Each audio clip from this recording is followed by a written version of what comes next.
இந்த வீடியோவில் சீரக சம்பா மட்டன் பிரியாணி எப்படி செய்கிறதுன்னு பார்க்கலாம். இன்க்ரீடியன்ஸோட அளவுன்னு பார்த்துக்கலாம். தேவையான இன்க்ரீடியன்ஸ் பார்த்துக்கலாம். கீ ஆயில் மிக்ஸ் பண்ணி வச்சுக்கோங்க. கொத்தமல்லி தனியாக, புதினா தனியாக ஒரு கைப்பிடி எடுத்து வச்சுக்கோங்க. அப்புறம் சின்ன வெங்காயம் நல்லா அரைச்சி வச்சுக்கோங்க. இஞ்சி பூண்டு தோல் உரித்து தனித்தனியாக அரைச்சி வச்சுக்கோங்க. தக்காளியை அரைச்சி வச்சுக்கோங்க. பெரிய வெங்காயம் நல்லா நீட்டு வாக்கில் அரிஞ்சு வச்சுக்கோங்க. 1 kg மட்டன் கொழுப்போடு வாங்கிக்கோங்க. கொழுப்பு போட்டு செஞ்சிங்கன்னா மட்டன் பிரியாணி நல்லா ஃப்ளேவர்ஃபுல்லாக இருக்கும். இப்போ எப்படி செய்யலான்னு பார்க்கலாம். பிரியாணி டபரால் ஆயிலும் கீயும் ஊற்றிக்கோங்க. அப்புறம் பட்டை, லவங்கம், ஏலக்காய், வெங்காயம், புதினா, கொத்தமல்லி எல்லாம் போட்டுட்டு அப்புறமா ஸ்டவ்வை பற்ற வச்சுக்கோங்க. எதுக்கு இந்த மாதிரி பண்ணுறோன்னா, அடுப்பை பற்ற வச்சுட்டு ஒன்று ஒன்றா போட்டால் கறிக்கு போக சான்சஸ் அதிகமாக இருக்குது. பிகினர்ஸ்ன்றதுனால எல்லாமே போட்டுட்டு அப்புறம் அடுப்பை பற்ற வச்சுக்கலாம். 15 மினிட்ஸ் கழித்து பார்த்தோம்னா இந்த மாதிரி வெங்காயம் கோல்டன் ப்ரௌனாக இருக்கும். இந்த வெங்காயம் கோல்டன் ப்ரௌன் ஆகிற வரைக்கும் மீடியம் ஃப்ளேமில் வச்சு வதக்கிட்டே இருங்க. இந்த ப்ராசஸ் 15 to 20 மினிட்ஸ் ஆகும். வெங்காயத்தில் இருக்க தண்ணி போகிற வரைக்கும் வதக்கணும். இந்த ஸ்டேஜில் அரைச்சி வச்சுருக்க பூண்டு பேஸ்ட்டை போட்டுக்கோங்க. பூண்டை நல்லா வதக்கணும். பூண்டில் இருக்க ராஸ்மெல் போகிற வரைக்கும் நல்லா வதக்குங்க. ஃபார் எக்ஸாம்பிள் ஒரு 7 to 10 மினிட்ஸ் நீங்கள் இதை வதக்கினா தான் இதில் இருக்க ராஸ்மெல் போகும். அதுக்கப்புறம் இஞ்சி ஆட் பண்ணிக்கோங்க. இஞ்சி ஆட் பண்ண உடனே இஞ்சோட ராஸ்மெல் போகிற வரைக்கும் ஒரு 5 to 10 மினிட்ஸ் வதக்கிக்கோங்க. எப்போவுமே இஞ்சியோட அளவு பூண்டோட அளவை விட கம்மியாக தான் இருக்கணும். இஞ்சி அதிகமாக போட்டால் பிரியாணியில் கசப்பு தெரியும்.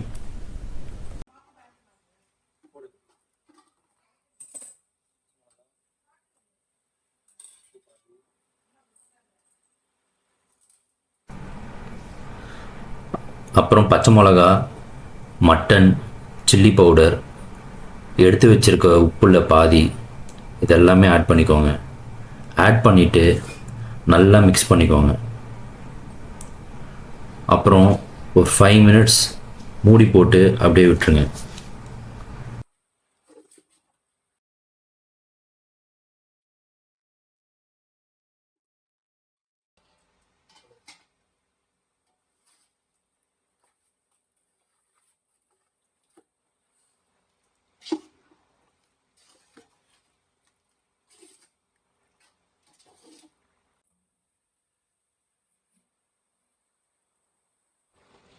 திரும்ப ஒரு 5 மினிட்ஸ் கழித்து நல்லா ஒரு கலரி விட்டுட்டு அப்படியே விட்டுருங்க.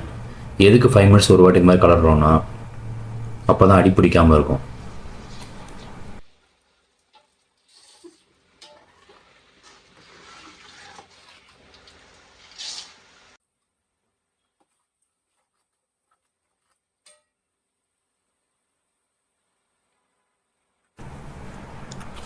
அப்புறம் தயிர், அரைச்சி வச்சுருக்க தக்காளி ஆட் பண்ணிக்கணும். இந்த மசாலா நல்லா மிக்ஸ் பண்ணிக்கோங்க. அப்புறம் மட்டன் குக் ஆகிற வரைக்கும் வெயிட் பண்ணணும். ஆல்ரெடி ஒரு 10 மினிட்ஸ் ஆகிடுச்சு. இன்னும் ஒரு 30 மினிட்ஸ் அப்புறம் மட்டன் நல்லா குக் ஆகிடும். அது வரைக்கும் மூடியை போட்டு மேலே ஒரு வெயிட்டை வச்சு மீடியம் ஃப்ளேமில் வச்சு குக் பண்ணிங்கன்னா மட்டன் குக் ஆகிடும். மட்டன் ரொம்ப இலசாக இருந்துச்சுன்னா சீக்கிரம் குக் ஆகிடும். அப்படி இல்லைன்னா இந்த மசாலாவை அப்படியே குக்கரில் போட்டு ஒரு 20 மினிட்ஸ் குக் பண்ணி பாருங்கள். இந்த டைமில் ரைஸ் கழுவி ஊற போடணும். சீரக சம்பா அரிசி நல்லா சாஃப்டாக இருக்கும். அழுத்தமாக கழுவக்கூடாது. ரொம்ப அழுத்தி கழுவுனா ரைஸ் உடஞ்சிடும். அப்புறம் அரிசி மூழ்கிற வரைக்கும் தண்ணி ஊற்றி வைங்க. அரிசி ஒரு 20 to 30 மினிட்ஸ் ஊறணும். அதுவே போதும். அதுக்கு மேலே ஊற வச்சா அரிசி உடஞ்சிடும். அதுக்கப்புறம் ஒரு பாத்திரத்தில் 1800 ml தண்ணி ஊற்றி அதை கொதிக்க வச்சுக்கோங்க. அப்புறம் மசாலாவை ஒரு கலரி விடுங்க. மூடியை திறக்கும்போது கவனமாக திறங்க, இல்லைன்னா ஆவி கையிலையும் மூஞ்சிலையும் அடிச்சிடும். 30 மினிட்ஸ் முடிஞ்சிடுச்சு. இப்போ மட்டன் வெந்துடுச்சா பார்க்கலாம். இந்த மாதிரி அப்படியே செக் பண்ணால் கை சுற்றும்.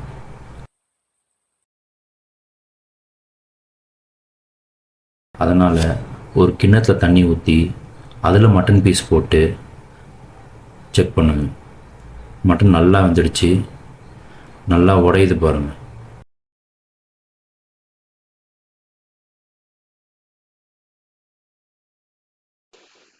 இதுக்கப்புறம் அரைச்சி வச்சுருக்க சின்ன வெங்காயம் பேஸ்ட் இதில் ஆட் பண்ணுங்கள். இது எதுக்கு ஆட் பண்ணுறோன்னா பிரியாணி நல்லா ஜூஸியாக இருக்கும். சின்ன வெங்காயம் போட்டுட்டு ஒரு 5 to 10 மினிட்ஸ் நல்லா கலரணும்.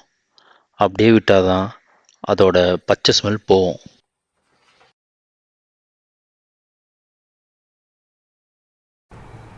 இப்போ ஹீட் பண்ணி வச்சுருக்க தண்ணி எடுத்து மசாலா கூட மிக்ஸ் பண்ணுங்கள். இந்த ஒலை கொதிக்கிறதுக்கு ஒரு 2 மினிட்ஸ் ஆகும்.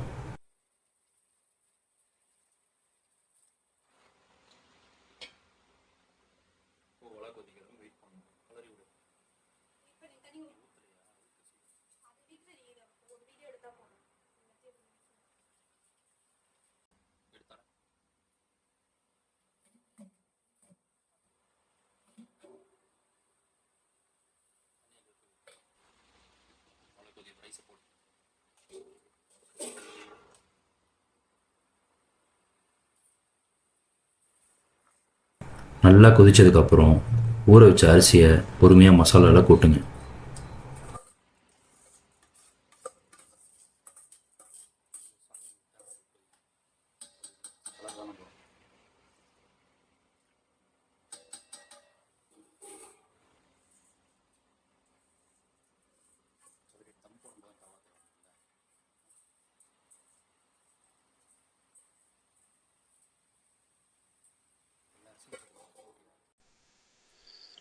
கூடவே ஹாஃப் லெமன், மிச்சம் இருக்கிற உப்பையும் போட்டுடணும்.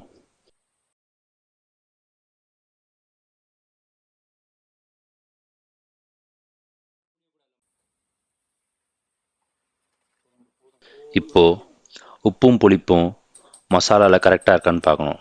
நல்லா மிக்ஸ் பண்ணிவிட்டு பாருங்கள், உப்பு நல்லா சுருக்குன்னு இருக்கணும். இப்போ எல்லாமே போட்டாச்சு. தண்ணி கொதித்து அரிசி தெரிகிற வரைக்கும் 1 நிமிஷத்துக்கு ஒரு வாட்டி நல்லா ஸ்லோவாக கிளறி விடுங்க. ஃபாஸ்ட்டாக கிளறினா அரிசி உடஞ்சிரும்.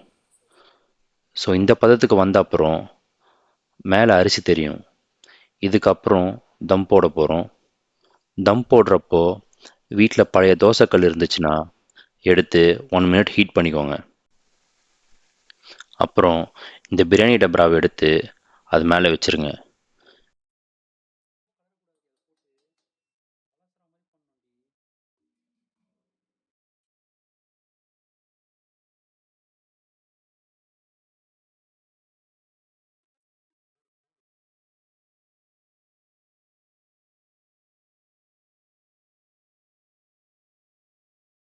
பிரியாணி மேலே ஒரு வாழை இலை போட்டு மூடி தட்டு போட்டு அது மேலே வெயிட் வச்சிடணும்.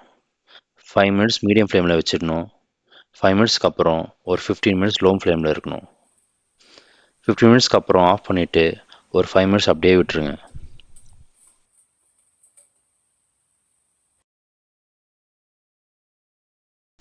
அப்புறம் ஓப்பன் பண்ணி பார்த்தா பிரியாணி ரெடி ஆகிருக்கும். இப்போ பாருங்கள், பிரியாணியில் இருக்க தண்ணிலாம் நல்லா வற்றி போய் ரைஸ் நல்லா உதிரி உதிரியாக இருக்குது. இந்த கண்டிஷனில் வரும்போது நம்ம பிரியாணி சர்வ் பண்ணால் தான் பிரியாணி சாப்பிட்றதுக்கு நல்லா சூப்பராக ஜூஸியாக இருக்கும். இந்த மாதிரி செப்பரேட் பண்ணிவிட்டு சாப்பாடு எடுத்து பொறுமையாக மேலே போடணும். ஃபாஸ்ட்டாக போட்டால் சாப்பாடு உடஞ்சிரும். ரைஸ் நல்லா வெந்திருக்கு, மட்டன் பீஸும் நல்லா சாஃப்டாக இருக்குது.